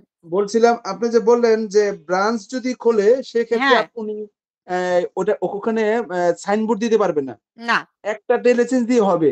তাহলে হুম। আপনি যে বলেন যেমন একটা ব্যাংকের একটা থাকে, হেড অফিস থাকে, কিন্তু ব্রাঞ্চেও তো সাইনবোর্ড থাকে, তাহলে আমি কেন সাইনবোর্ড দিতে একটু পারবো? বলেন, ব্যাংক কি? ব্যাংক পিএলসি বা লিমিটেড? পিএলসি মানে PNC, হ্যাঁ, পাবলিক লিমিটেড বা পাবলিক শুধু লিমিটেড, হ্যাঁ, লিমিটেড। হ্যাঁ, যেমন জনতা ব্যাংক এখনো লিমিটেড, পিএলসি হয়নি। একটা PNC হয়নি। লিমিটেড কোম্পানির ব্যবসা আর একটা প্রোপাইটারশিপ ব্যবসা কি এক? সেক্ষেত্রে আমি যদি মনে করেন আমি এক জায়গায় যদি ব্যবসা করি, আমি যদি আরো দুই একটা ব্রাঞ্চে যদি, সেক্ষেত্রে আমার কি প্রসিডিউর? আপনার যেটা প্রসিডিউর হবে, আপনি সাইনবোর্ড দিতে পারবেন। সেই সাইনবোর্ডের নিচে লিখতে হবে, ধরেন আপনার প্রতিষ্ঠানের নাম মিল্টন পল এন্টারপ্রাইজের শাখা অফিস, ঢাকা, লিখতে হবে। এভাবে লিখতে হবে না? হ্যাঁ, আপনি হ্যাঁ, ডাইরেক্ট দিতে পারবেন না। শাখা অফিস, এই তো? হ্যাঁ, মিল্টন পল এন্টারপ্রাইজ প্রধান অফিস, আপনি খুলনা বা মানে যেখানেই হোক আর কি, নোয়াখালী যেখানেই হোক, এর শাখা অফিস। আর আমরা ব্যাংকের ক্ষেত্রে বললাম, ব্যাংক কিন্তু মনে রাখবেন পিএলসি বা লিমিটেড আর প্রোপাইটারশিপ এগুলো আলাদা। আমরা এগুলো আলোচনা করব। আপনাদের শিখতে হবে লিমিটেড কি জিনিস, আর প্রোপাইটারশিপ আপনি কি যেটা বললেন জিনিস। যে এই যে পার্টনারশিপ ব্যবসায় জি, ওই জি। 4000 টাকা স্ট্যাম্প পরে তারপরে ট্রেড লাইসেন্স নিতে হবে। হ্যাঁ, আপনাদেরকে আমি নেক্সট দিন আমাকে একটু মনে করিয়ে দিবেন। পার্টনারশিপ লিমিটেড এগুলো বোঝাতে আমার 10 মিনিট লাগবে। একটু আমাকে জাস্ট মনে করে দিবেন। আপনারা যারা উদ্যোক্তা হতে চান, 2 জন বা 3 জন মিলে কিভাবে উদ্যোক্তা হতে পারেন। অনলাইনেই হতে পারেন। তার আগে আপনারা কিভাবে পার্টনার হতে পারেন, আমি একটু আপনাদেরকে এটা শেখাবো। এটা জানা খুব দরকার জীবনে, পার্টনারশিপের জায়গাটা। হাসব্যান্ড টু ওয়াইফ হলেও পার্টনারশিপ না হলে অনেক ব্যবসা করা যায় না। দুজনের ঠিক নাম আছে, আনতে থ্যাংক ইউ। গেলে। ঠিক আছে? আর কি কারোর কোনো আপু, আপনার এই যে সেশনটা এত ভালো এবং এত এক্সেলেন্ট, আপনাকে অনেক মনে থেকে ধন্যবাদ। আর একটা জিনিস, আমরা যারা এখানে সেশনে আপনার ক্লাস করছি, তারা যদি সবাই সবার ফেসবুক কিংবা তার পেজে অ্যাড দিয়ে থাকি, তাহলে সবাই সবার পণ্য সম্পর্কে জানতেও পারবো, কিনতেও পারবো অনলাইন, যেহেতু আমরা করছি। এটা মনে হয় ভালো হয়। এটা আপনারা নিজেরা আলোচনার ভিত্তিতে করবেন। আর আমার সফলতা তো তখন যখন আপনাদের কাছে আমি পৌঁছাতে পারবো। আমাদের আরো 2টা ক্লাস আপনার আছে। ফেসবুক আইডিটা আমাদেরকে দিতে হবে যদি কোনো রেস্ট্রিকশন না থাকে। না রেস্ট্রিকশন আমি তো হৃদয়কে দিয়ে দিয়েছিলাম। আপনারা অর্পিতা চৌধুরী নামে সার্চ দিন, দেখেন আমি আর আমার পতিদেব আছি আর কি, প্রোফাইল পিকচার ল ফার্ম লেখাই আসবে, অর্পিতা চৌধুরী। Thank you. আচ্ছা, আমি চাই তো আপনারা প্রত্যেকে খুব সফল উদ্যোক্তা হন এবং সেজন্য আমার পক্ষ থেকে যতটা সম্ভব আমি আপনাদের পাশে আছি। আপনারা সফল হলে তো আমারও সফল হওয়া, তাই না? আর 5 তারিখে আবার দেখা হবে 7:30টার সময় এবং 5 তারিখের আমরা অনেক রকম একদম লিমিটেড কোম্পানি থেকে শুরু করে প্রোপাইটারশিপ, তারপরে একটা প্রাইভেট ফার্ম, সবকিছু নিয়ে আমরা আলোচনা করব। আমাদের আজকের সেশনটা কি ভিডিও হইছে আপু? আমি জানি না, এটা হৃদয় দিয়ে দিবে, হৃদয় করেছে, রেকর্ডিং করেছে, হৃদয় দিয়ে দেবে। হৃদয়, আপনি একটু নেক্সট দিনে একটু প্রচার করে দিবেন যে আমরা partnership, limited, proprietorship, export, import, local law, প্রত্যেকটা বিষয়, ভ্যাট ট্যাক্স, এগুলো নিয়ে আমাদের নেক্সট সেশনটা আলোচনা করব, কেউ যেন মিস না করে। ওভারঅল একজন উদ্যোক্তাকে পুরাটা আমরা লিগ্যাল পারফেক্ট তৈরি করে ফেলবো। ঠিক আছে, আজকের মতো সবার কাছ থেকে বিদায়, সবাই ভালো থাকবেন। আল্লাহ আজকে হাফেজ। অ্যাটেন্ডেন্সটা তো এখনো দেয়নি, অ্যাটেন্ডেন্সের লিংকটা। অ্যাটেন্ডেন্স দিয়ে দিচ্ছে। হ্যাঁ, ভালো থাকবেন আপনারা সবাই, আবার দেখা হবে নেক্সট দিন। শুভরাত। আসসালামু আলাইকুম, সবাই ভালো থাকবেন। হ্যাঁ, জি। আসসালামু আলাইকুম। ওয়ালাইকুম সালাম। হ্যালো, আসসালামু আলাইকুম। আমি লিংক দিয়ে দিচ্ছি। যারা এখনো অ্যাটেন্ডেন্স দেননি তারা অ্যাটেন্ডেন্স দিয়ে তারপর লিভ নেবেন। ওকে, ঠিক আছে।